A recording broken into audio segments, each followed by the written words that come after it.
मेरो चाहिँ ठुलो सपना थियो मेरो गाउँको बाटो बन्नेको हेर्नु हो। मलाई एकदम खुसी लागिरहेछ। अन्त फुपू तपाईँलाई कस्तो लागिरहेछ? मलाई त राम्रो लाग्दछ। आफ्नो बाटो बनिनु पर्ने थियो होइन। यसको अब कति भएको थियो नबनेको झन्डै 16-17 साल भएको थियो। अहिले बनेर त अब राम्रो लाग्यो सबैलाई। अब भोलि पर्सिदेखि अब स्कुटी मजाले कुदाउने यहाँ। त्यही त स्कुटी कुदाउनु नपाएर हाम्रो स्कुटीहरू चक्का जाम भइसकेको थियो।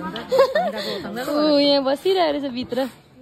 त्यही त धन्न म चाहिँ बल गरेर कुदाउँदै थिएँ हो। अब त कुदाउनु पर्दैन बल गर्नु पर्दैन नि मामा। बल गर्नु पर्दैन अब त सुलुलु जान्छ। बजारमा छोड्नु पर्थ्यो नि त हामीले होइन। हजुर यहाँ बनिँदैछ। किन मामा के दिनु भएको? मेरो दिएको नि तेरोबाट निकालेको थियो। ए धन्यवाद। त्यसो भने गएको अब म चाहिँ यतिकै बजार जाँदैछु। दादा यो चाहिँ प्रशान्ति नगरको बाटो हो। धमाधम बनिँदैछ। अब यो त्यस्तो टाइम लाग्दैन बनिहाल्दैछ।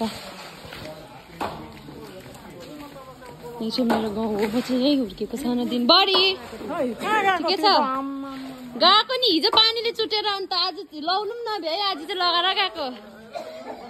के हो योगेश काका पेट हो कि इन्डिया गेट हो? यो इन्डिया गेट यस्तो हुन्छ अन्त हेर्नु त्यहाँ बुढी फुलेर मोटेर कस्तो लाग्दैछ बाटो बनिँदैछ। कस्तो मजा आइरहेको छ। यहाँ हिँड्नु कस्तो सजिलो हुन्छ। अब एक्सर्साइज गर्नुहोस् यसमा।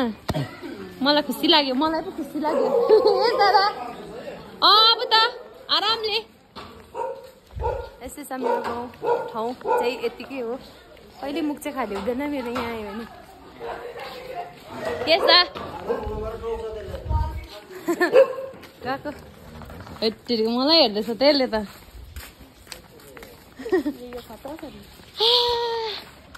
भात बेसी खुवाई भएछ कि थाकेँ नि के गर्नु। यही बाटो है साथीहरू। अस्ति देखाएको बिग्रेको बाटो चाहिँ होइन अहिले चाहिँ एकदम चकाचक भइरहेको छ। यस फुपू फर्केको अघि बिहान फर्केको ल फर्केको हजुर। स्कुटी चाहिँ यो बाटो बनिँदैछ नि त कि अन्त ल्याउनु पाउँदैन थियो। त्यही भएर पर बाटोमा राखेको थिएँ नि त कि। अन्त अहिले म बिहान पानी पऱ्यो भने त रेनकोट लगाउनु भ्याउँदिनँ। हिजो जस्तो छ्याप्पै भिज्छु भन्ने चाहिँ घरबाटै लगाएर हिँडेको। सरम चाहिँ लाग्दैन। त्यति नै हो। आफ्नै गाउँ हो नि त। सानोदेखिको इन्डिपेन्डेन्ट हुँदादेखिको घुमेको। हापेन्टमै डुलेको रालसिङान हुँदै घुमेको। अन्त सरम चाहिँ लाग्दैन। सरम गर्नु पनि भएन नि त आफ्नै गाउँ ठाउँमा त। अनि